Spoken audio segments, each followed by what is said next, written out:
Fala pessoal, bom dia. Estamos aí com o Fabrício, com o Carlos Henrique em mais um podcast. Hoje o nosso tema principal é a importância da ABNT. Vamos esperar um pouquinho o pessoal entrando.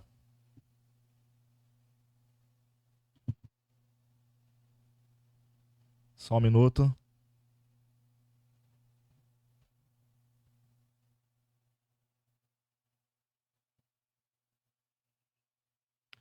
Michele, seja bem-vinda, Michele. Testando aqui, tudo ok? Tudo ok. Você vai...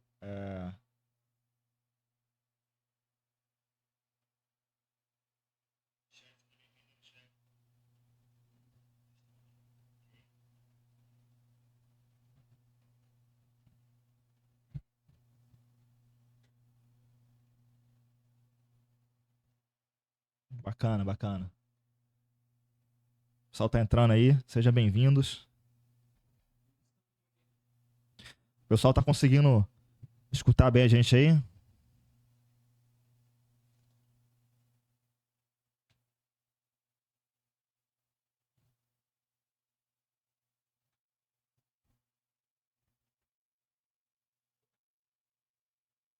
Sim, sim, tudo ok.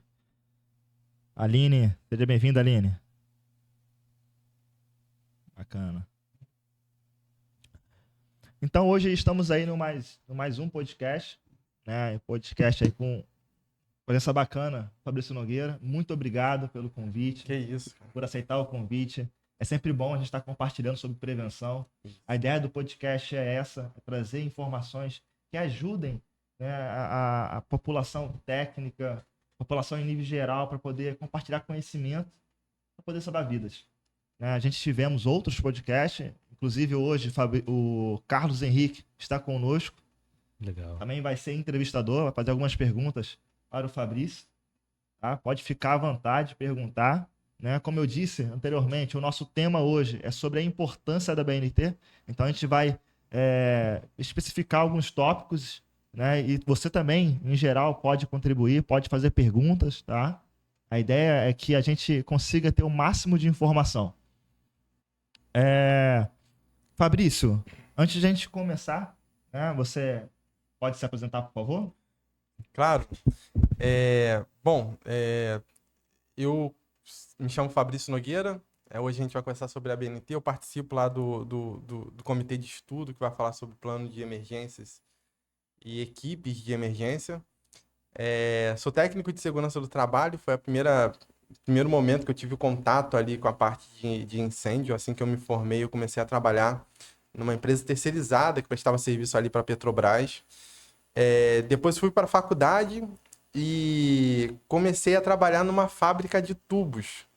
E essa fábrica de tubos, quando eu era da engenharia de vendas, eu atuava na segurança contra incêndio.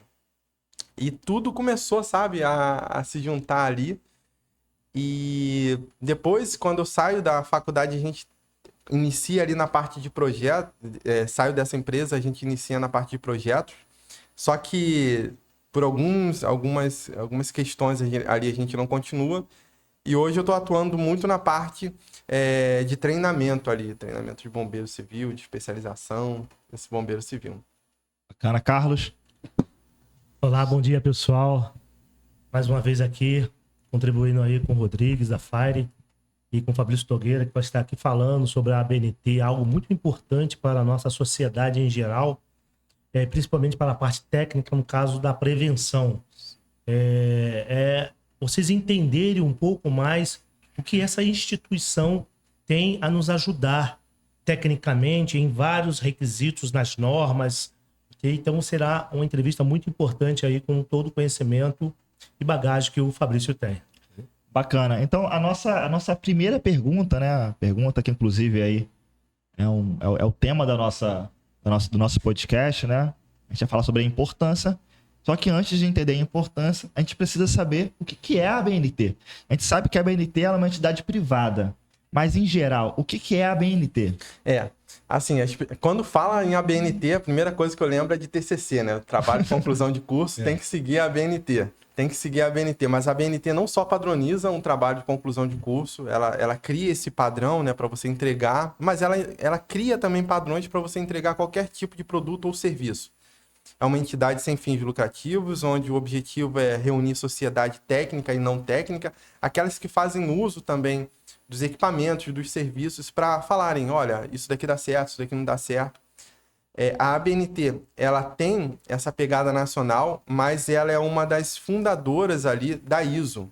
A ISO é um padrão normativo internacional, atuante em mais de 160 países, onde só apenas 12 países fazem a parte de planejamento, gestão e estratégia para novas normas de produtos e serviços. Então, um desses países é o Brasil, através da ABNT. A ABNT tem um papel muito importante, não só no Brasil, mas fora do Brasil também. Então, entender que qualquer produto ou serviço deve ter ou uma lei ou um padrão técnico para ser entregue é o primeiro ponto ali para mostrar a importância da ABNT.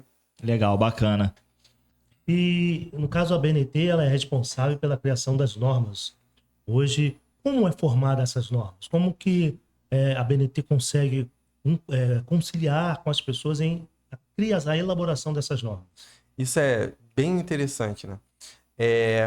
Primeiro, assim, a gente precisa olhar a ABNT não como um fórum regional. Não é do Rio de Janeiro, não é de São Paulo, é um fórum nacional, onde juntam-se comitês. Então, você tem diversos subcomitês, diversos comitês e subcomitês. Por exemplo, para eu criar tomada, aquela tomada de 3 pontos que a gente tem, foi discutido em um fórum nacional por que deveria ser aquela tomada de 3 pontos. Qual é a altura dessa tomada? Quantas tomadas devem ter? Se eu tiver uma... Então, todo o produto é pensado. No caso do incêndio em si, é a mesma coisa. Você junta centro de treinamentos, especialistas, junta bombeiro militar, o próprio bombeiro militar indica os seus representantes para estarem lá, e lá a gente vai discutir os melhores padrões que devem ser adotados a nível nacional. Então, por isso que é tão importante participar, inclusive, desses comitês, para você conseguir discutir e levar em consideração aquilo que você aplica e mostrar que o quão importante é a nível nacional. Você falou que participa dessas instituições, mas qualquer pessoa pode participar? Isso. Qualquer pessoa. Assim, o que a gente sempre fala é o seguinte: o cara é chefe de cozinha. Pô, ele não vai poder participar de um comitê de incêndio, porque não tem nada a ver uma coisa com a outra. Mas qualquer área, ele é técnico de segurança, ele é líder de bombeiros, ele é bombeiro.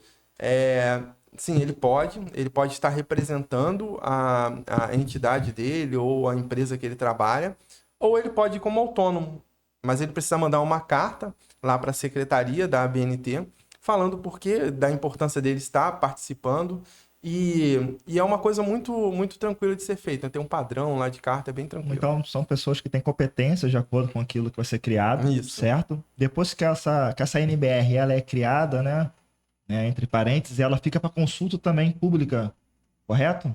Isso. Você tem algum... Qual o tempo que ela fica de consulta? Como é que é feito os trâmites para poder finalizar e publicar ela de forma concreta? Isso. Tem normas que a gente consegue escrevê-las, né, elaborá-las muito mais rápido. Tem outras que são motivos de muita discussão. Então, vamos em um processo tranquilo assim de visualizar. O responsável em criar aquela norma, ele vai trazer uma norma já previamente escrita. Normalmente se busca normas, no caso do incêndio, o que nós vamos chamar de tropicalização das normas. A gente vai pegar uma norma americana, no maior dos casos, tá? A gente vai pegar uma norma americana e vai trazer e vai falar assim, ó, isso é aplicável nacionalmente, isso não é aplicável. Então, no caso do bombeiro civil, então você tem várias especializações para esse bombeiro que presta serviço nos Estados Unidos. Então, aqui no Brasil, a gente também vai conseguir apontar qual é esse processo, né, para a gente não perder essa linha. Então, essa pessoa traz essa norma inicialmente e aí monta-se o comitê de estudo para discutir essa norma. E quando faz a primeira reunião, apresenta essa norma, esse documento fica liberado para todos aqueles que participaram. As pessoas têm um deverzinho de casa de levar e montar as contribuições dela, e a partir daí vão sendo feitas reuniões para ajustes. Então, às vezes, as reuniões são muito longas, porque você vai pegar item a item e vai começar a discutir.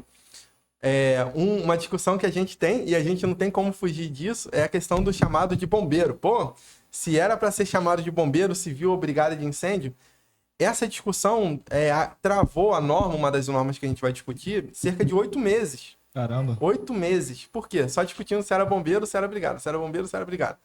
Porque a percepção, ela tem que ser, não da maioria, mas tem que ser apresentados requisitos técnicos que provem aquilo que está sendo elaborado, está sendo falado. Então não adianta você chegar lá, eu estou representando uma instituição de 10 mil pessoas. Minha palavra tem mais força. Não, você é mais um ali nessa mesa redonda. Poder contribuir. Para poder contribuir e apresentar os seus fundamentos ali, falando que é isso ou aquilo. Legal. Só um momento. Duas coisas que você falou que é importante. Uma é a ISO. E aí as pessoas talvez possam estar pensando, o que seria a ISO? Para se deixar mais claro aí para o público. Isso.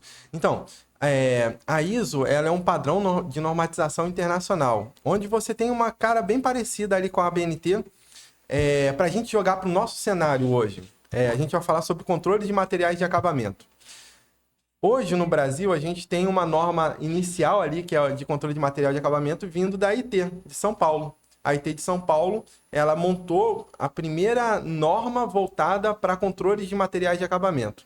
E aonde que ela foi buscar os padrões de teste para esse material de acabamento? Por exemplo, eu vou pegar essa madeira, vou saber o que ela vai reagir no caso do incêndio. Então, eu vou levar para o laboratório. Mas como que tem que ser esse laboratório? A gente não tinha um padrão ABNT. A gente utilizou uma ISO. Então, uma ISO europeia, mas assim, ela sai da Europa e o objetivo dela é o mundo inteiro, são 160 países. Então, você pega aquele padrão e utiliza para testes. Então, também é um formato de padronização internacional. Para a pessoa entender bem assim, se eu não tenho referência legal no Brasil, eu vou buscar as normas da ABNT. Se ainda não tem na ABNT, provavelmente, na maior parte dos casos, quando se trata de incêndio, ou eu vou conseguir na NFPA, que é a National Fire Protection Association, que são padrões americanos mesmo, ou eu vou conseguir na ISO com clareza. Bacana. A gente está com uma pergunta aqui do Anderson Cruz. Qual é o período que uma NBR pode permanecer sem ser atualizada? Caramba! Pergunta bacana. Anderson, assim, ó, isso é muito importante, tá, Anderson? Esse ponto daí, caramba, é um ponto de discussão. É bem bacana. Vamos voltar lá para a NFPA. A National Fire Protection Association fala que qualquer padrão dela, e são mais de 400 padrões, ela deve ser revisada pelo menos a cada 5 anos. É obrigatório. Não teve atualização nenhuma, mas tem que se montar o comitê e falar que aquela norma ela ainda está atual. Então, pelo menos a cada 5 anos, você tem que lançar uma nova data para aquela norma da NFPA. Mas aqui no Brasil não é assim, infelizmente. Algumas normas, por diferentes pontos de interesse, elas acabam ficando agarradas. Por exemplo, uma norma que veio à minha cabeça aqui na parte de incêndio. É a norma de mangueiras. A norma de hidrantes. Hidrantes e manguatinhos. É uma norma de 97 ainda. De 97. Sem atualização. Por quê? Porque tem discussões principalmente junto aos fornecedores. Então, quando você vai falar sobre tipo de esguicho, deixa só a agulheta. Não, é melhor colocar de vazão regulável. Não, é melhor... Só esse ponto de desequilíbrio ali causa uma discussão muito longa. Voltando à questão das mangueiras e hidrantes, e voltando nesse tempo, quando você... Fabrício, qual é a orientação hoje que você passa para os seus clientes quando vai falar sobre mangueira, sobre vazão? Porque pressão, o que eu vou olhar? E é um ponto muito crítico, porque antes você falava, eu tenho que montar reserva técnica de incêndio de acordo com a vazão estabelecida na mangueira. Se eu tenho 2 mangueiras, então é 60 litros por minuto, 40 litros, 30 litros por minuto. Então, essas duas mangueiras, elas têm que ter uma reserva técnica de incêndio. Só para deixar isso muito claro, esse ponto de discussão fez com que isso ficasse travado. E a gente não tem uma quantidade de tempo ali pré-estabelecida para que isso aconteça. Então, essas discussões são bem longas e podem segurar muito a norma ali. Bacana. Mas a gente já até falou sobre essa questão aqui, mas aí tá perguntando aqui de novo aqui. O Rosano. Ele tá perguntando quais são os pré-requisitos para fazer parte de um comitê de criação de uma NBR. Isso. Se você entrar lá no site do CB24, a gente está falando de incêndio. Então, dentro da parte de incêndio, você tem vários subcomitês. Por exemplo, tem um subcomitê que a gente participa lá, eu e o Carlos, que é a parte de equipes e planos de emergência. Então, é bem voltado ali para planos e equipes de emergência. Dentro desse comitê, a gente vai discutir o quê? Tudo que é desdobrado a partir do plano de atendimento a emergências. Então, tudo que vem a partir do plano de emergências vai ser desdobrado. Ah, mas só quero falar sobre extintor de incêndio. Bom, extintor de incêndio é um outro subcomitê que vai falar só sobre extintor de incêndio. Então, depende de onde você quer fazer. Todo mundo pode fazer parte. Como eu falei, se você é da área de segurança contra incêndio, você tem acesso a todos esses subcomitês de forma bem, bem simples. É só mandar a carta. E lembrando que fica em consulta. Fica em consulta. Isso aí. Essa etapa de consulta, ela pode ser buscada mesmo pelos aqueles que não fazem parte de nenhum comitê. Então, eu posso me inscrever na ABNT, no site da ABNT, e lá dentro do site da ABNT eu posso colocar o meu ponto ali de interesse. Então, eu coloco meu ponto de interesse. Qualquer norma que vier a estar em consulta pública vai ser enviado um e-mail para mim. Eu vou poder consultar essa norma e se eu quiser participar das reuniões, também vai estar ali as datas para quando participar das reuniões e estar atuando ali. Bacana. Tanto eu quanto o Carlos, né, que a gente também trabalha na área de treinamento, a gente às vezes passa por diversas situações, né? Inclusive, quando a gente fala aí de NBR, de nota técnica, quando ela se aplica e tudo mais. A gente sabe que a gente tem uma NBR que fala sobre bombeiro civil, sobre requisitos, que é a NBR 16.877, certo? E a gente também tem a ANT, aqui no Rio de Janeiro, a ANT 211, que fala sobre brigada de incêndio. Nem usa, né, o termo bombeiro civil, mas dentro dela vai falar sobre bombeiro civil e sobre também a brigada voluntária de incêndio. Né? No aspecto dessas duas, né, tanto da ANT quanto da NBR, a gente precisa entender quando ela é aplicável, quando a NBR ela se aplica, quando ela é uma orientação válida e quando ela deixa de ser. Porque muitas pessoas elas não sabem diferenciar. Saiu uma NBR, pronto, agora é isso, vamos ter que seguir. Não. A gente precisa entender, né, de acordo com cada estado, quando ela vai ser aplicável. Isso é importante. Isso. Bom, teve uma palestra, acho que 2016, 2017, na USP. A professora Rosária Ono, que é a professora da Faculdade de Arquitetura e Urbanismo, usou um termo que eu travei na minha cabeça e já não sai mais, que é requisitos mínimos e obrigatórios. Os estados, eles vão gerar legislações de requisitos mínimos e obrigatórios. Então, aquilo dali você tem que cumprir, ponto. Não tem discussão. Bom, quando você não tem um requisito mínimo e obrigatório relacionados a produto ou serviços, não é o caso do Rio de Janeiro, quando se fala de bombeiro civil, mas se for um outro caso de serviço que não tem uma abordagem dentro do Rio de Janeiro, das NTs do Rio de Janeiro. Então, você precisa, de forma obrigatória, consultar a BNT. Fabrício, onde está escrito isso? 2 pontos. Primeiro, a NR23, ela mudou o texto dela. O texto da antiga NR23, ela falava que deve ser consultada as normas estaduais e as normas técnicas. Agora, um novo texto vai falar, tem que consultar as normas estaduais e, quando aplicáveis, as normas da ABNT. O que é esse quando os aplicáveis? É uma discussão grande, né? Mas entenda que o Código de Defesa do Consumidor vai falar, se você não tem uma legislação específica da prefeitura, né, do município, do estado ou federal, para entregar qualquer tipo de produto ou serviço, você tem que recorrer às normas da ABNT também. Então, 2 bases. A NR23 é uma norma aplicável a todo mundo, a todas as empresas que têm seletistas, órgãos governamentais, tudo é aplicável. A entrega de produtos e serviços de acordo com o Código de Defesa do Consumidor, então fala, se você não tem, você deve cumprir. Mas um ponto bem interessante, tá? É assim, Rodrigues. Hoje está se discutindo muito as normas prescritivas, isso daí é muito importante da gente falar, e baseadas em desempenho. O que é isso e por que é a importância da NBR? É assim, ó. As normas prescritivas, você tem quadros, onde você fala assim, ó, eu tenho uma quantidade de metros quadrados e eu preciso de tantos bombeiros civis. Então, eu preciso de 2 bombeiros civis. Só que as normas agora estão saindo como baseadas em desempenho. A primeira norma que vai sair agora é a 9077, que vai falar sobre a classificação das ocupações. Ela vai falar de saída de emergência, o objetivo dela é saída de emergência. mas ela que serve de classificação de ocupações. Então, por exemplo, aqui no Rio de Janeiro, eu vou classificar uma ocupação. Qual a norma que vai dar orientação para a classificação? É a 9077. Essa 9077, ela está seguindo 2 fundamentos básicos, tanto o americano, da NFPA, quanto a europeia, que é a... É N, não é N, eu esqueci agora, mas é uma norma britânica, que ela vai falar o seguinte: as pessoas devem ter maior velocidade no escape do que a fumaça do que o fogo. Essa é básico. E aí onde vem o bombeiro civil? O bombeiro civil, ele precisa responder esse incêndio antes que essa fumaça e esse fogo chegue a essa pessoa. Por que eu estou falando isso tudo, Fabrício?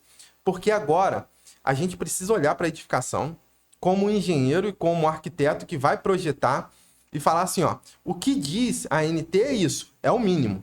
Mas tem produtos perigosos, eu preciso andar um pouco mais produtos perigosos. Eu tenho a parte de atendimento pré-hospitalar que não está aqui dentro, eu preciso andar um pouco mais. Eu preciso ter mais carga horária para falar sobre isso. Eu preciso falar de dinâmica do fogo. Aonde que eu vou conseguir esse padrão? Na norma da ABNT.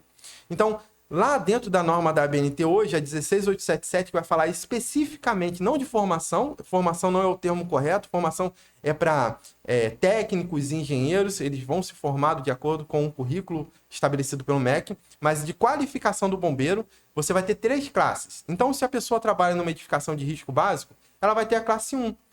Mas, por exemplo, aqui no estado do Rio de Janeiro, vai falar pouquíssimo sobre incêndio. Lá, aqui é 80 horas, certo? 80 horas vai falar toda a formação. Lá, 80 horas vai falar só sobre segurança contra incêndio. A parte de incêndio só vão ter 80 horas. Então, o engenheiro e o engenheiro, e alguns lugares o técnico de segurança também, que vai poder fazer o plano de atendimento à emergência, ele tem que olhar a sua planta de forma individual e falar assim, ó, o que é requisito mínimo e obrigatório no meu estado está atendendo. Mas o que não é, ele tem que voltar para a escola e falar assim, olha, eu preciso de um orçamento que consiga, que eu consiga entregar essa formação de acordo com a NBR. Então, a responsabilidade não é do CT. O CT, ele presta um serviço.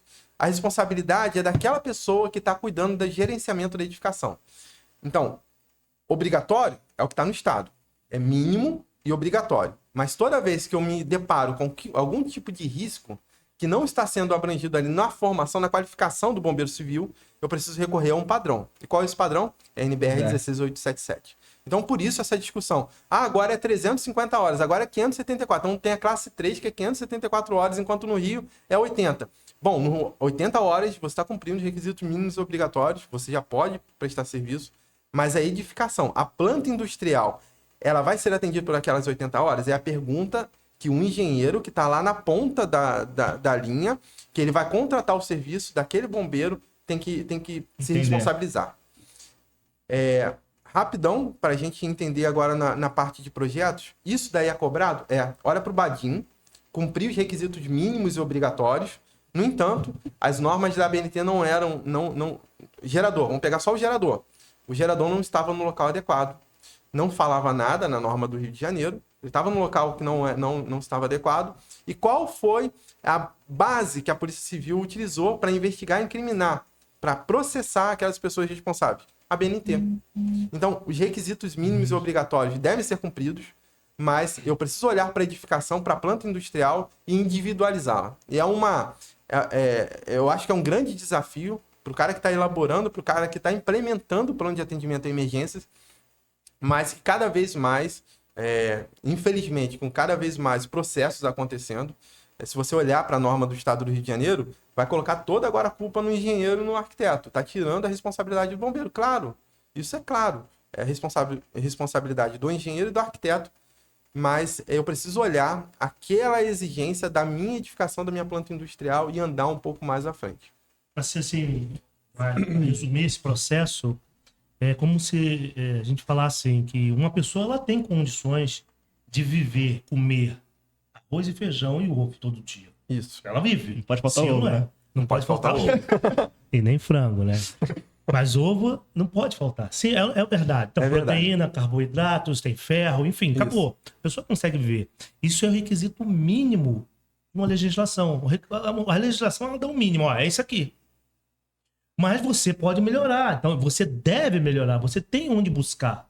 né? Isso. Você tem como buscar, que é a BNT, enfim, outras normas, NFPA e assim vai. E aí, muito importante, Fabrício, umas coisas que citada por você, é entender também quando o bombeiro ele começa a olhar mais para a BNT, né? O bombeiro militar, em geral, em todo o estado, quando ele começa a olhar mais para a BNT. Hoje, por exemplo, nesse comitê que eu trabalho, a gente tem atuação muito forte de um bombeiro específico aqui do Rio de Janeiro, de um comitê de São Paulo e de um bombeiro específico de Minas. Eu participei de uma reunião com os bombeiros militares de Brasília, e aí foi uma situação bem interessante, porque o bombeiro militar, poxa, mas eu não participo mas você não participa porque você não quer. Todos os bombeiros que querem participar podem participar.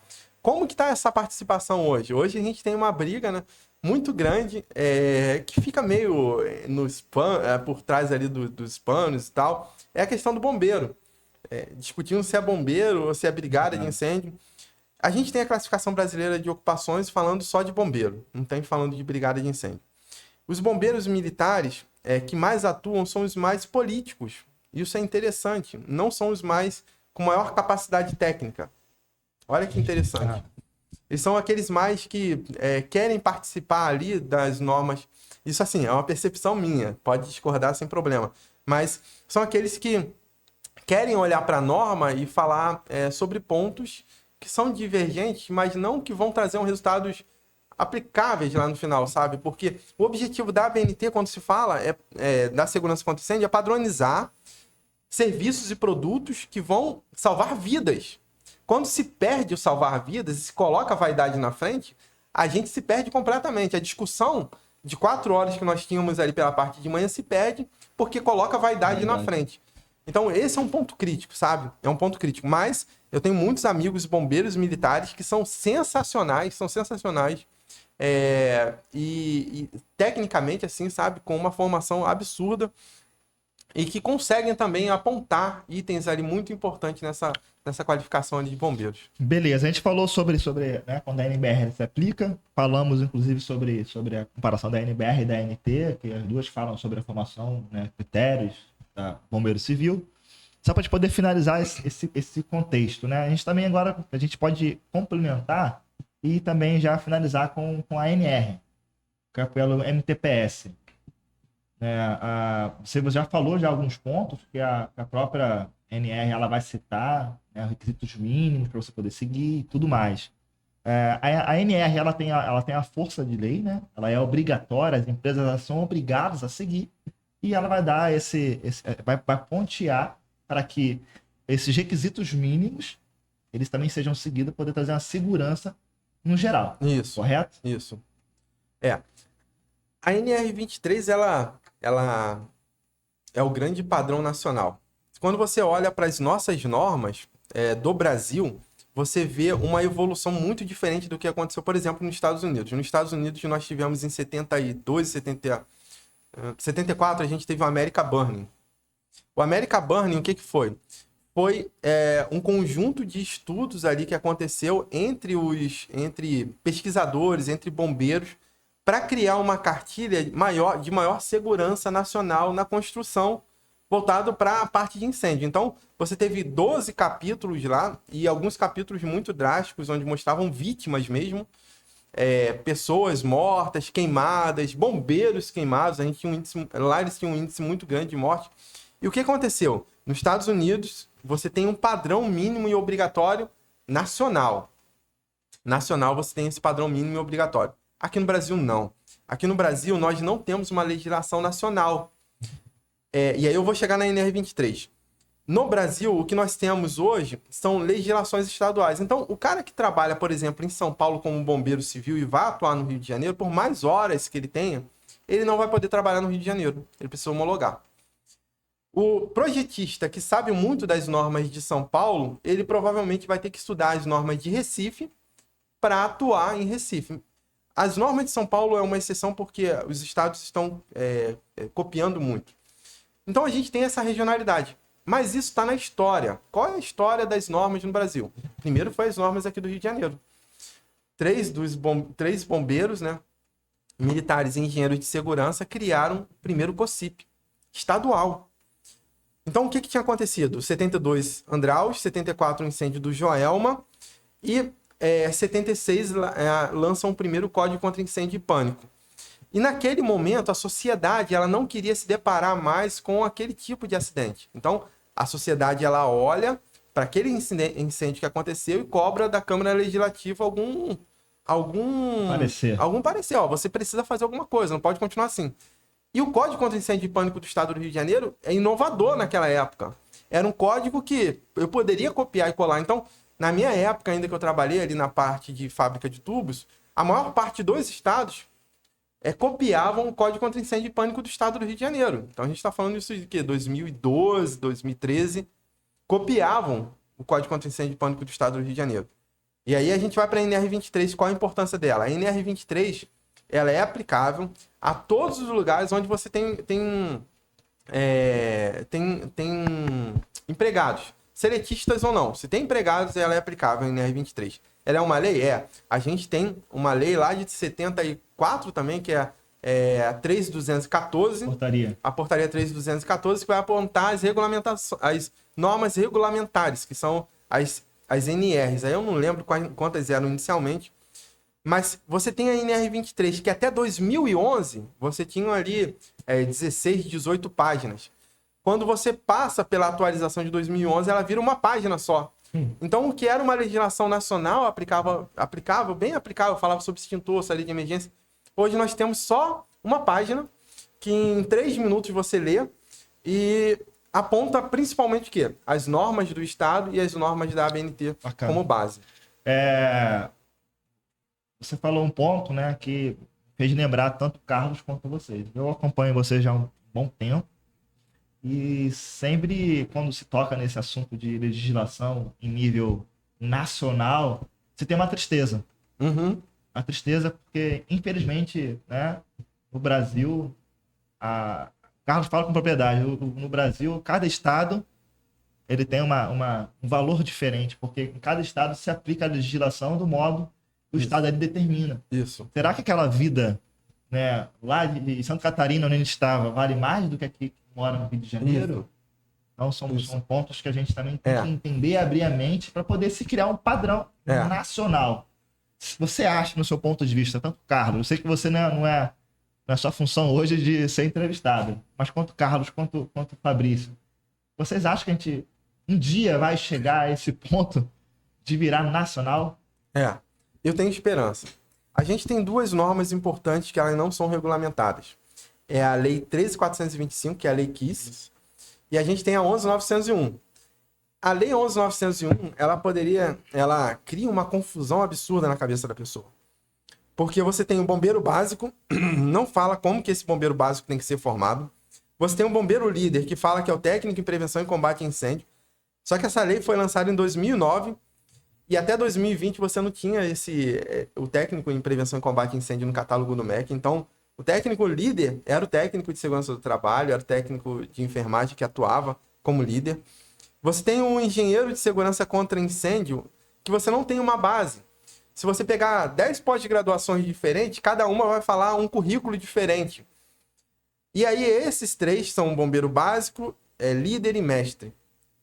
E aí você tem uma confusão, porque aí a NBR 16877 vai falar sobre 3 classes. Mas 3 classes de bombeiros, onde eles atuam, eles precisam ter uma qualificação diferente. E a Lei 11.901 fala de uma questão de gestão, de gerenciamento, porque o líder vai gerenciar os bombeiros básicos. O mestre vai gerenciar o líder e os bombeiros básicos. E aí cria-se uma confusão absurda. O que eu tenho esperança hoje? Dentro da frente parlamentar mista, prevencionista, a gente trabalha com uma regulamentação muito forte da 13.425 e da 11.901. A gente sabe que não é um esforço só nosso, é um esforço político. Então a gente trabalha com eles, cada uma vez por ano a gente vai para Brasília, pelo menos uma vez por ano, e discute com alguns deputados a importância dessas normatizações de lei. Então hoje a gente está trabalhando muito forte nessas duas, 11.901 e 13.425. Perfeito. Então, para poder só resumir, Carlos, fala um pouco também do seu ponto de vista, você que já teve já em outros países, também atua como instrutor, né? Você teve a experiência, a vivência e ver uma outra realidade, né, fora do Brasil. Primeiro falar sobre a NR23, a qual o Fabrício falava anteriormente, que não existe um curso de NR23. Normalmente as pessoas procuram fazer o curso de NR23, só que a própria NR23 não fala desse curso. Não tem conteúdo, não tem carga horária. Então não existe um curso, diferente da NR35, que tem o conteúdo, tem carga horária, diferente da NR33, que tem conteúdo. Enfim, de repente, diferente das outras NRs que fala do seu conteúdo, da sua carga horária. A NR23, ela não fala do curso de NR23. Então não existe esse curso de NR23 que as pessoas procuram. Muitas empresas procuram, muitos profissionais procuram o NR23 para fazer o curso, mas esse curso não existe. E como ela disse, você precisa procurar a lei do seu estado, ou a BNT. Então o curso existente é de brigada de incêndio no seu estado, ou a que a BNT está sugerindo que também tenha de brigada de incêndio e tenha de bombeiro civil. Então é só para ficar claro aí sobre a NR23. Quanto a uma nacional, no que diz, eu acho muito difícil. Seria maravilhoso acontecer isso. Ter uma lei única para que o mesmo brasileiro que está no Amapá, ele seja cuidado, tenha o mesmo cuidado, né, do que está na outra ponta do Brasil. Em todos os lados, norte, sul, leste, oeste, para que a gente tenha noção que quando você sai de um país, de um estado e vai para o outro, tenha segurança contra incêndio. Olha só um parêntese no que diz respeito aos Estados Unidos. Nos Estados Unidos, existe um padrão para dos estados, nem todos têm também um padrão nacional, mas eles tentam seguir fielmente a NFPA. No Brasil, a NFPA é sugestão. A grande maioria não segue. A não ser como ele também citou, o Fabrício citou o Badim. Poxa, não citou. Aí as pessoas começam a se atentar mais. Mas segue um padrão. O americano, quando sai do seu país e ele vai para um outro país, ele vai com a mentalidade de prevenção. E ele chega num determinado país, como o Brasil, vamos dar exemplo como o Brasil, só esse parênteses, que ele sabe que quando ele for ligar para uma emergência, não é combate, não é incêndio, eu vou ligar para o bombeiro aqui no Brasil, eu ligo para o 193. Se é acidente de rua, eu ligo para o 192. Se é roubo, eu ligo para o 190. Nos Estados Unidos é emergência. A emergência é 911. E se ele sai do seu país e vem para o Brasil, ele também liga para o 911 que vai cair na emergência. Então já falta isso, infelizmente, no Brasil. Então, como o Fabrício falou, ele tem a esperança que isso aconteça, porque estamos lutando forte na frente parlamentar para que isso possa acontecer. Mas é necessário que tenha vontade, que os políticos tenham vontade, porque não vai acontecer, como também o Fabrício citou, que o bombeiro militar, a parte política vai para poder olhar na BNT. Isso não vai acontecer se alguns não deixarem.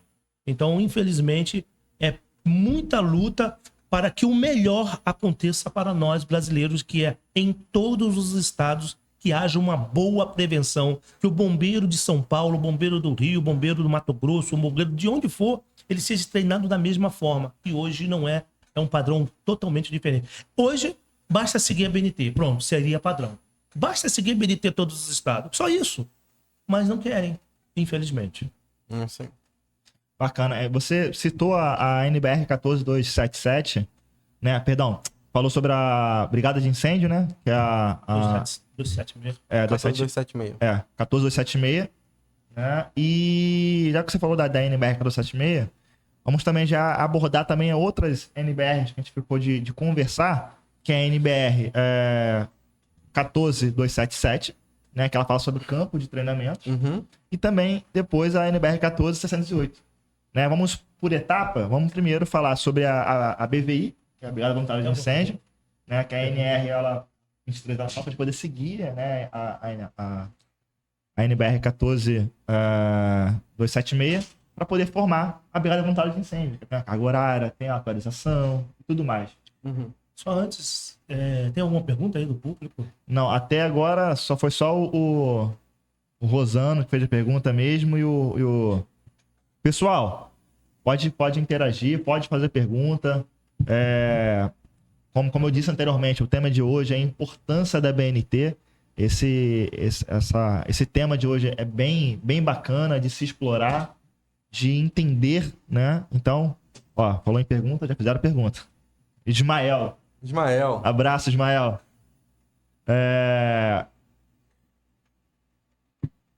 Qual a configuração ideal para o campo de treinamento para a formação de bombeiro civil padrão? Isso. Essa é uma discussão que a gente tem teve muito grande ali na hora que a gente for falar sobre centro de treinamento, né? O centro de treinamento, ele serve para diferentes magnitudes de amplitude, não magnitude, mas amplitude daquilo que você quer treinar, do que você quer simular. Então, se você olhar, por exemplo, para a brigada de incêndio, você tem diferentes níveis de brigada de incêndio de acordo com a NBR 14276.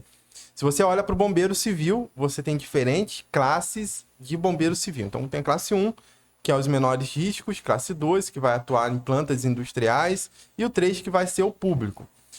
Dependendo de onde esse bombeiro civil, essa brigada de incêndio vai atuar, qual o nível... Por exemplo, a gente tem uma brigada de incêndio que vai usar roupa de proteção contra incêndio, porque é uma brigada que vai estar ali expostas a determinados tipos de risco, como se fosse um bombeiro. Então, ele vai ter que usar toda a roupa, PRA, é previsto isso dentro da 14276. Por que isso é importante dentro do centro de treinamento? O padrão do centro de treinamento deve atender ao risco que essa pessoa vai estar lá no final, mas antes do que isso, ela precisa ter os equipamentos adequados para fazer o treinamento, para atuar simuladamente, né, nesse centro de treinamento inicial, está atuando depois na prática. Para não se perder, o centro de treinamento ele tem hoje 4 níveis, de 1 a 4, onde o quarto vai exigir, por exemplo, médico, viaturas, ambulâncias, e o 3 vai falar sobre todos os equipamentos. Por exemplo, a Top Fire, aqui hoje no Rio de Janeiro, é a única que eu conheço que tem todos os itens exigidos pela NBR 14277. Não é isso? Isso. 14277. E aí você tem um padrão de entrega de serviço. Quando eu contrato um centro de treinamento para dar um curso para um bombeiro civil, por exemplo, aqui do Rio de Janeiro, eu preciso recorrer a um centro de treinamento que entregue esse serviço. E aonde que eu vou conseguir visualizar que esse serviço está sendo entregue de forma adequada, padronizada? De acordo com a NBR 14277. Então, infelizmente, as pessoas não sabem muito bem disso, então elas contratam o mais barato, quase sempre, e esse mais barato não está treinando as pessoas de forma adequada. Então, precisa estar alinhado. Plano de emergência, qual é o risco que eu tenho e aonde que eu vou treinar. E aonde que eu vou treinar precisa estar ali bem padronizado. Bacana. Uma pergunta, Carlos? Não. Beleza. Então, a gente vai falar agora sobre a NBR, que acabou entrando na pergunta do Ismael, mas vamos voltar para Brigada Voluntária de Incêndio? Brigada Voluntária de Incêndio. Pode ser? Pode. A 14276, ela vai falar em 4 níveis, né? A mais básica ali, até a mais avançada. Essa 14276, ela veio bem bacana também, que ela vai falar sobre equipamento de proteção individual para essa brigada de incêndio.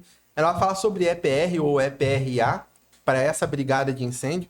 Ela vai falar aonde que essa brigada de incêndio deve treinar, o centro de treinamento, e quem é o instrutor.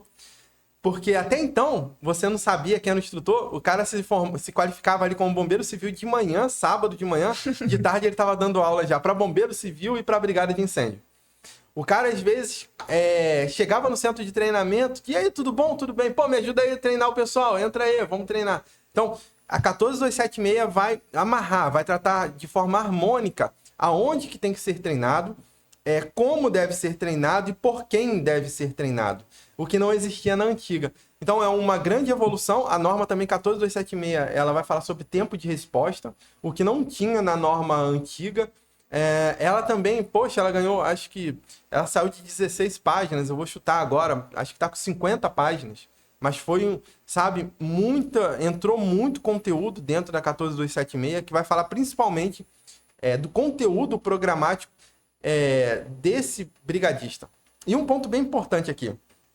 A norma da ABNT, tanto de brigada quanto de bombeiro, ela fala em quantidade de horas proposta. Então, de acordo com o nível? De acordo com o nível. É um erro que eu vou colocar bem entre aspas, falando só de horas.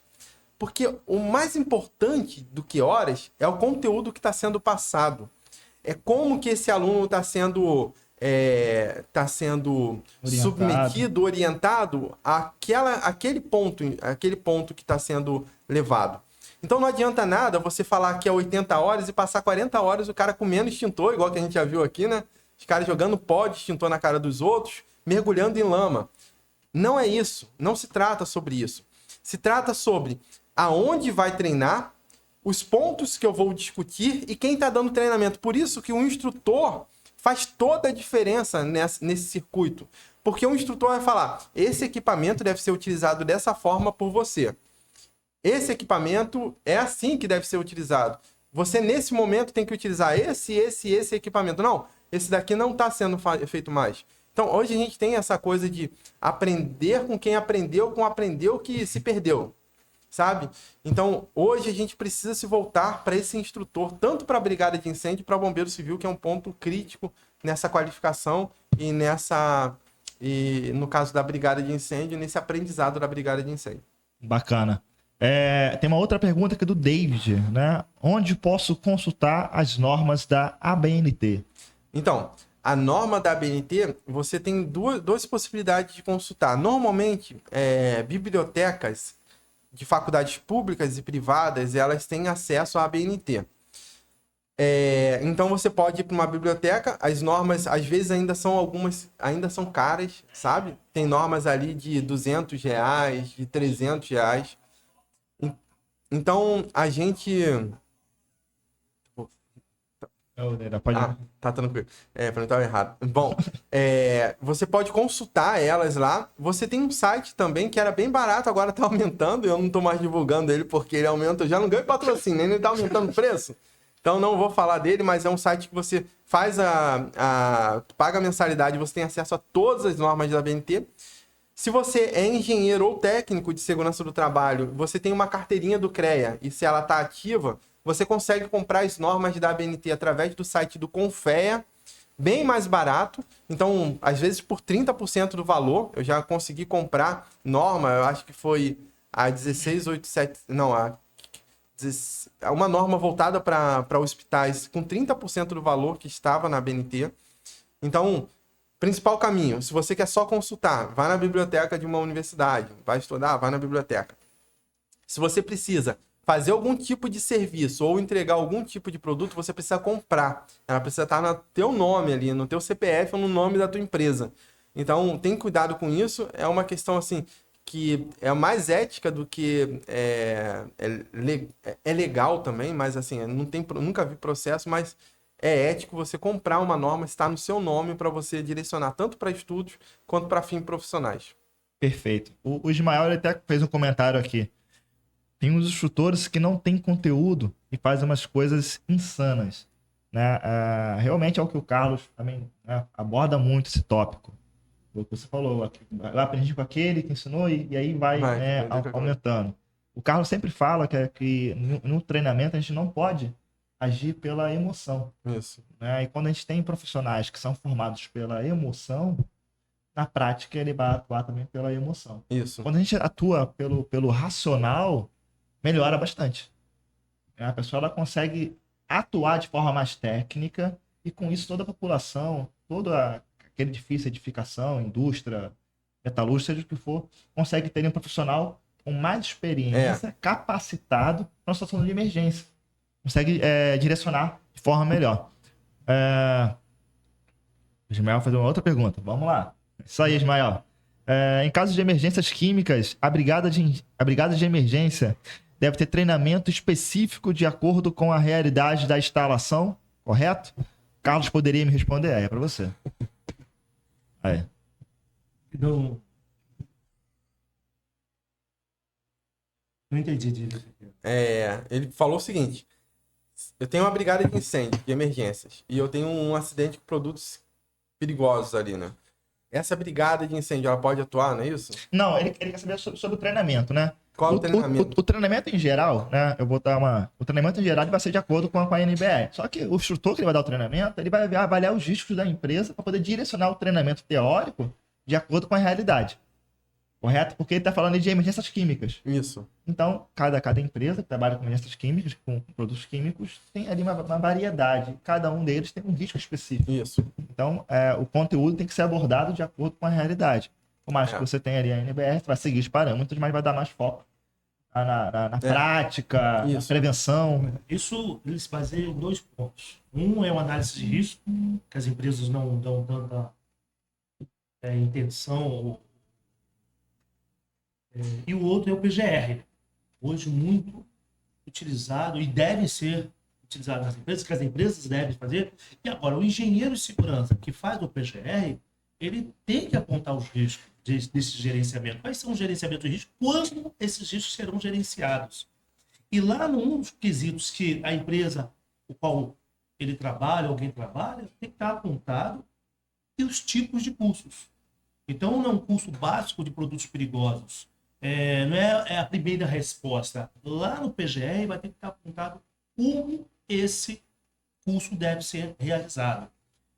Nós temos um padrão diferente de analisar, de ver o produto perigoso, de entender um produto perigoso. Praticamente, se eu for fazer um PGR, eu vou pegar e vou descrever todos os cursos, como o curso vai ter que ser realizado. Normalmente, alguns engenheiros de segurança não têm o conhecimento para o produto perigoso, que não é certo que ele tem. Então, é mais as pessoas que trabalham com emergência que vai ter. Então, para saber esse tipo de curso, pode estar desses 2 viés. Um é, como eu falei, análise de risco, que é importante para que a empresa, para fazer o seu plano de emergência, tem que fazer a análise de risco, ou o gerenciamento de risco através do PGR. Okay? Bacana. Estamos chegando já ao finalzinho do nosso podcast, né? Falta aí 7 minutos para poder acabar. A gente já tem né, o próximo já quase que marcado já. Pode continuar fazendo pergunta, tá? A gente não vai acabar ainda não. Pode fazer pergunta. Eu vou, né? Como o nosso tempo tá curto, eu vou só finalizar, né? Com uma última pergunta aqui pra gente poder, né, estender mais um pouco aqui. Só complementar, antes da sua palavra final, como não vai acabar agora, vai demorar mais uns 40 minutos. Complementando o que a gente estava falando anteriormente sobre o instrutor, né? Como o Ismael colocou aí na coisa, né? O profissional, ele tenta esconder a sua incompetência técnica através de gritaria, através disso que eu sempre falo. Bato e vou continuar batendo sempre. Porque isso é um horror, né? Tentar tratar o aluno dessa forma. Na lama, extintor no rosto, enfim, é tudo isso que se vê em vários estados do Brasil. Vários estados do Brasil.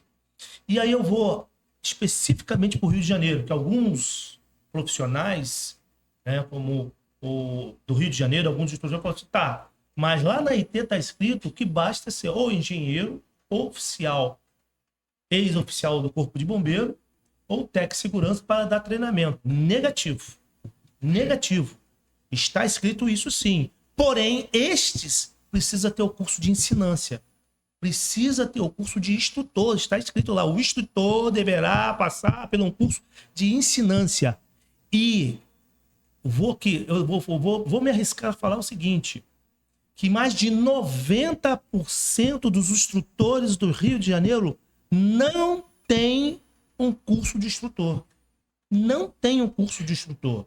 Então, tem lá o técnico de segurança, tem lá o curso de engenharia, mas não tem o curso de instrutor. E é por isso que faz essas coisas. Infelizmente, falam às vezes mal de mim nesse sentido, porque eu falo, mas porque eu estou falando a única verdade. Se você não gosta, o instrutor que não gosta, por favor, apresente seu curso lá de instrutor. Olha, que não, eu sou instrutor, tenho um curso formação de instrutor através de tal instituição reconhecida. Não é não, a outra empresa fez um curso para mim. Não é isso. É uma instituição reconhecida como diz a lei. A lei pede que os instrutores sejam formados como instrutor. E não é somente a parte técnica que diz respeito ao engenheiro ou técnico. Então, no Rio de Janeiro, infelizmente, não tem. E no Brasil, não vou falar do Brasil, mas infelizmente no Rio de Janeiro não tem. Bacana você pontuar isso aí, né? Porque durante esses quatro últimos anos, né, eu tenho acompanhado tanto o Fabrício quanto o Carlos, e a USCI, tanto a Topfire, ela né, tem mudado a cultura. Tem mudado. Sim. Tem quebrado aquele paradigma. Tem feito a metanoia. Só que não são todos que abrem a mente para isso. Né? Mas muitas pessoas procuram hoje se capacitar cada vez mais, né? No curso, inclusive, de Combate Incêndio Estrutural. É um curso que ele abre bem a mente do profissional para poder entender como acontece, né, o fogo no ambiente compartimentado. Ele consegue entender as dimensões, características, e isso agrega bastante. Então, a pessoa ela consegue se tornar um especialista na área de prevenção, na área de combate incêndio estrutural. Né? Também tem outros cursos também que a USCI aplica, que é a parte de incêndios florestais. Né? Isso. Então, assim, é importante que quem atua na área de instrução continue sempre se qualificando para poder passar um conteúdo com informação para o público. Até porque eu posso ser atendido, né? Passar mal. E ali na rua, quem pode me atender? Pode ser um aluno meu, pode ser uma pessoa que a gente multiplicou o conhecimento. Então, ter esse entendimento para poder a gente mudar essa cultura de entender que a importância de instrutor vai muito além de só falar. Isso. Ele está ali, né, agregando conhecimento que ajuda a salvar vidas diretamente. Isso aí. Dá um alô aqui pro pessoal que entrou. Ana, Renê Santos, sempre entrando aí. Abraço, mano. Rafaela, Diogo. Abraço, Diogo. Tamo junto, irmão. Né, minha mãe, minha irmã, sempre. Minha mãe também, cara. Minha mãe, toda live ela tá lá. David. Legal. Ô, Rodrigues, assim, uma coisa bem bacana que o Carlos falou sobre técnicas de ensinância. E o nosso tema hoje é BNT. Saiu uma norma que é a NBR 16877. 16877. Não. É 16877? Sobre qual? Instrutor. Sim. Qualificação. Cara. 16...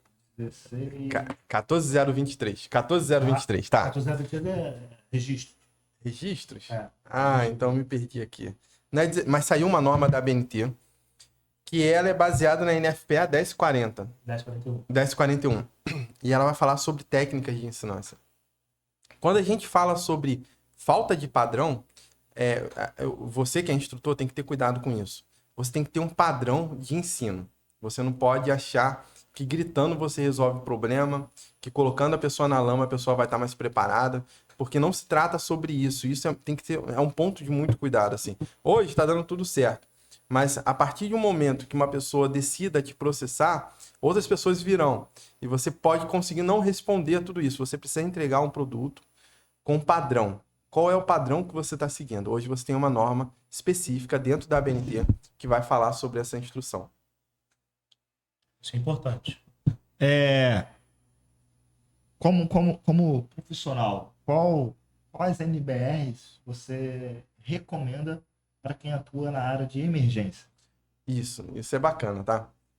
Então, assim, hoje a gente tem a norma PAI, que é o Plano de Atendimento a Emergências. PAI.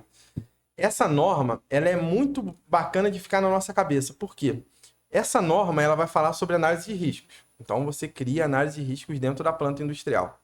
Você desdobra para o processo, que são as hipóteses acidentais. O processo que você responde, como você responde. Esse processo está alinhado a duas coisas importantes. A brigada de incêndio e ao bombeiro civil. Tem dois grupos importantes ali dentro desse PAI ainda, que é o grupo de apoio permanente e o grupo de apoio técnico. O grupo de apoio permanente é formado por técnicos e engenheiros de segurança do trabalho. O técnico, o grupo de apoio técnico, são engenheiros eletricistas, engenheiros mecânicos que atuam naquela planta. E aí a gente começa a desdobrar. Primeiro momento que eu desdobro, NBR 14276, brigada de incêndio. Como que esse bombeiro precisa, essa brigada de incêndio precisa treinar, como que ela é treinada para atuar em determinado tipo de planta ou edificação. Outro desdobramento, bombeiro civil. Então a gente tem a 14608 que vai falar como que esse bombeiro civil deve ser implementado, como que ele deve prestar o serviço dele. E hoje você tem uma outra norma que vai falar de qualificação, apenas de qualificação. Fabrício, dentro da 14608 também fala sobre os pontos de qualificação, mas a norma específica que vai falar sobre quem é o instrutor, sobre quantas horas deve ter esse instrutor, qual é o centro de treinamento, onde está esse centro de treinamento, é a NBR 16877, que é a NBR que vai falar sobre qualificação de bombeiro civil. Então, a gente falou de 3 já, 15219, 14276, 16877. Existe uma norma muito importante que ela está saindo agora, está sendo revisada, que é a norma 9077, que é de saídas de emergência. Mesmo sendo parte de um outro comitê, que não é o CB24, que é o Comitê de Construção Civil, por que ela é importante? Porque ela vai trazer já informações para o desempenho daquela edificação. Então, se eu trabalho numa edificação, eu tenho que entender qual é a classificação daquela ocupação. Quanto de material combustível, mais do que material combustível. Qual é a taxa de transferência de calor. Hoje a gente fala muito sobre combustível, mas essa vai falar sobre taxa de transferência de calor, porque carga de incêndio ela não apresenta risco. Risco é probabilidade sobre consequências. Risco é isso, probabilidade e consequência. No caso da carga de incêndio, a gente só tem... não temos a probabilidade, a gente tem só a consequência. Aquilo tudo pegar fogo, eu tenho aquilo, mas eu não tenho a probabilidade. Qual a probabilidade daquilo dali incendiar? Já a taxa de transferência de calor já é uma taxa. Se existe essa taxa, eu já sei qual é o risco que eu estou submetido. Bom, a 9077 é muito importante. Então, eu falei de 3, 4, que é 15219, 14276, 16877, 14608 e agora 9077. Ainda temos as normas de instrutor, de centro de treinamento, que são bem importantes para a gente agora. A norma que está saindo agora sobre registros de emergência, 14023, que está dividindo essa abrangência do bombeiro civil em 7 partes: incêndio industrial, florestal, estrutural ou urbano, atendimento pré-hospitalar, produtos perigosos, resgate técnicos e acidentes climatológicos. E aí já dá uma abrangência de onde que você pode atuar. O bombeiro civil já está atuando nessas 7 áreas. Seja dentro da residência, dentro da edificação, seja fora da edificação como bombeiro público. Já existe bombeiro público civil, não militar. Então, são normas bem importantes ali para a gente estar colocando na nossa cabeceira de cama e aprendendo um pouco mais com elas. Legal. O Ismael aqui, ele agradeceu, né? Fez um comentário aqui bem bacana. Vocês têm mudado a segurança contra incêndio no Brasil. Né? Falou sobre o network que a gente tem, é bem bacana no geral, e agradeceu tanto ao SCI quanto a Top Fire pelo trabalho realizado, né? Por tudo. Bem bacana. Pessoal, estamos chegando ao finalzinho aí do nosso podcast. Foi uma manhã maravilhosa. O cenário hoje está um pouco diferente, tá? A gente não está lá na Fire, segmento técnico, a gente está na Barra hoje, a pedido do Fabrício. Ele tem demandas, né, durante o dia, então a gente veio para cá hoje para poder conversar um pouco sobre a importância da NBR. Foi uma manhã muito produtiva, né? Para quem não acompanhou desde o começo, o podcast vai estar no canal do YouTube, ok? Na Fire Segmento Técnico. E também quem tiver interesse em se aprofundar mais sobre as NBRs que aqui foram faladas, também tem todas elas aí no canal da USCI. Isso, tem. Tá? O Fabrício, ele sempre pega, quando sai uma NBR, ele faz questão de mostrar alguns pontos, né? E isso é bem bacana. Então, aí, só seguir aí o canal do SCI no YouTube. Carlos? Considerações? Sim. No sentido, queria deixar uma mensagem, principalmente para as escolas de formação, para os instrutores, pensar melhor nos alunos, nos futuros alunos, porque o que já passou, infelizmente, passou. Mas nos futuros alunos, a gente tem visto muito determinada escola focar no que ele tem de melhor. Então, um determinado instrutor, ele tem uma especialidade, exemplo, em altura, ele vai focar em altura. né? No Rio de Janeiro são 10 horas de formação, 10 dias de formação, 80 horas. Os outros estados ou seguem suas legislações regionais. E aí tem a mesma forma, né? Ele foca na sua especialidade. Se ele é especialista em primeiros socorros, são vários dias de primeiro socorro. Se ele é especialista em resgate, ele vai focar vários dias em resgate. Se é no combate a incêndio, vários dias no combate a incêndio. Mas essa é a minha solicitação. Vamos olhar para a função do bombeiro civil. O que ele precisa, o que ele tem de melhor e precisa fazer para a população em geral. É prevenção. Essa é primordial para o bombeiro civil. Ele está fazendo prevenção. Quando ele chega lá no empregador ou no seu cliente, é isso que ele vai fazer todo dia. Prevenção. Ele vai rodar, ele vai fazer checklist, ele vai... Enfim, isso tem que aprender na escola. Ele precisa aprender na escola. Isso é a prevenção. Então, é simples. É só seguir o que está dentro do conteúdo.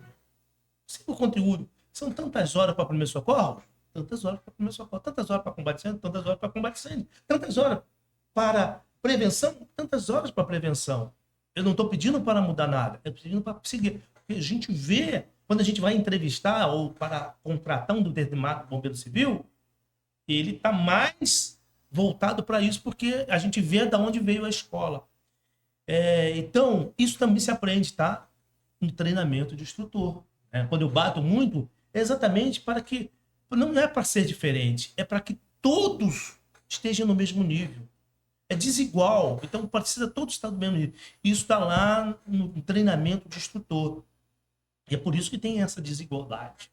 Então, essa é a minha recomendação para que todos os nossos parceiros, amigos, instrutores e outras empresas foquem na prevenção para a nossa sociedade.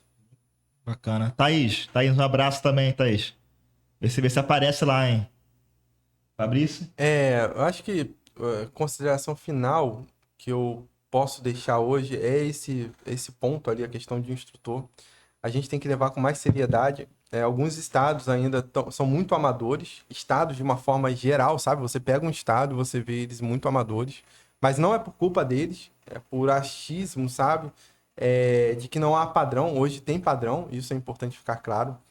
E um outro ponto é a questão de vaidade, né? A gente tem instrutores assim, muito bons, como o Carlos, que teve não só formação nos Estados Unidos, como fora dos Estados Unidos, e é uma pessoa que fala com muita autoridade sobre esse conhecimento.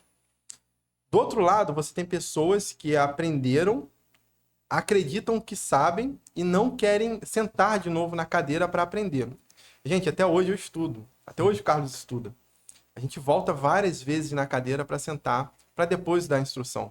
Então, menos vaidade, sendo você militar ou não, sendo você com 30 anos, ou 5, ou 2, tem que sentar, ter menos vaidade para aprender, para depois voltar e ensinar de forma adequada. Então, a consideração final hoje é voltado para essa percepção de vaidade. Será que você está sendo muito nariz em pé aí? Tem que baixar um pouquinho, senta, vamos aprender e depois você volta para ensinar. Bacana. Vamos lá se você tem uma pergunta. Legal, bacana. Bom, gente, então vamos finalizar. Já não tem mais nenhuma pergunta. Foi muito bom estar com vocês durante essa manhã. Lembrando que o vídeo, tá? O podcast, ele vai estar no canal do YouTube da FARI Segmento Técnico. E agradecer mais uma vez. Obrigado, Carlos. Carlos, né, como a gente veio da Baixada, né? O Carlos deixou a gente dormir na casa dele lá, então... Comi ovo. Mas, arroz, feijão e ovo. De manhã, mas tá valendo. Também, mas tá valendo. Obrigado. Não, comeu não. Ele cozinhou. Eu fiz. Ele fez. Estrogonofe. Estrogonofe de ovos. Não, Não. Tinha ovo. E que não é comum estrogonofe ter ovo, mas... O que ele fez? Eu nunca comi. Ele fez um arroz, aí cozinhou o ovo e esfarelou o ovo no arroz. Qual é o nome do... Birubiru. Birubiru. E fez estrogonofe. Então, O Carlos também tá já aprendendo a cozinhar. Aprendendo. Aprendendo a cozinhar. E vocês estão sendo cobaias. Mas tava bom. Tava bom. Tanto De eu. manhã, né? Tapioca. Tapioca com ovo também. Que isso? Tá? Integrado a tapioca. Não é coloquei o ovo, não. Integrado a tapioca. Então, muito obrigado mais pela hospitalidade, por tudo. Também queria agradecer ao meu irmão, que também desempenhou o dia dele de folga para estar me ajudando. Obrigado, David. Para quem não conhece, tá? David, DJ queridinho lá no Instagram, lá, trabalha com tudo, homem. Faz de tudo um pouco. É dançarino, é fotógrafo, é DJ, né? Também trabalha como Videomaker. segurança presente. Videomaker, né? Uhum. Videomaker. Videomaker também, né? Então, parabéns pelo trabalho. E Fabrício, obrigado, tá? Obrigado pela oportunidade. Obrigado pela essa manhã incrível, por esse bate-papo maravilhoso que a gente teve hoje aqui. Né? Obrigado por ter aceitado o convite. Né? Espero que esse bate-papo a gente consiga depois trazer mais temas para poder abordar. Isso é interessante porque agrega. Né? São perguntas que vão tirar dúvidas. Então, assim, é muito bom a gente interagir, conversar com pessoas capacitadas, pessoas que buscam realmente o conhecimento e que fazem a diferença. E vocês têm feito a diferença no Brasil. Tem feito. Vocês têm deixado legado. Então, parabéns, continue assim. Vocês são um espelho. Eu admiro muito o trabalho de vocês. Eu sou como profissional. E parabéns. Obrigado por tudo aí. Valeu, gente. Um abração, gente. Abraço. Abraço. Vamos ver aqui. Mais alguma coisa? O Ismael. Quem não senta para aprender, não fica de pé para ensinar. É isso aí. Jamais. Obrigado, gente. Até breve. Lembrando que o próximo podcast, tá? O convidado vai ser o Jamerson, tá? E a gente vai abordar o tema sobre bombeiro civil nos hospitais, em shopping centers. Então é um tema bem bastante, como que o bombeiro civil ele atua, como é que é a realidade. Então vai ser bem bacana. Aguardo vocês. Essa semana eu vou estar divulgando a data. É interessante, né, que o Jamerson ele vai falar sobre bombeiro civil em shopping center e terão outros para falar sobre bombeiro civil na indústria, bombeiro civil em prédios comerciais e assim vai, para poder realmente a gente experiências diferentes. Que o Jamerson ele trabalha no sentido de como um empregador, no caso ele é o fiscal da empresa contratada dentro de um shopping center, então ele vai ter muito a acrescentar aí nesse sentido em shopping center bombeiro civil, tanto para a visão do shopping, do que o shopping espera da empresa prestadora de serviço e do profissional bombeiro civil, quanto também o que o bombeiro civil ele tem que fazer dentro do shopping, né? Como que ele atua as suas emergências. Bacana, então. Fechamos? Fechado. Um abraço, pessoal. Um abraço.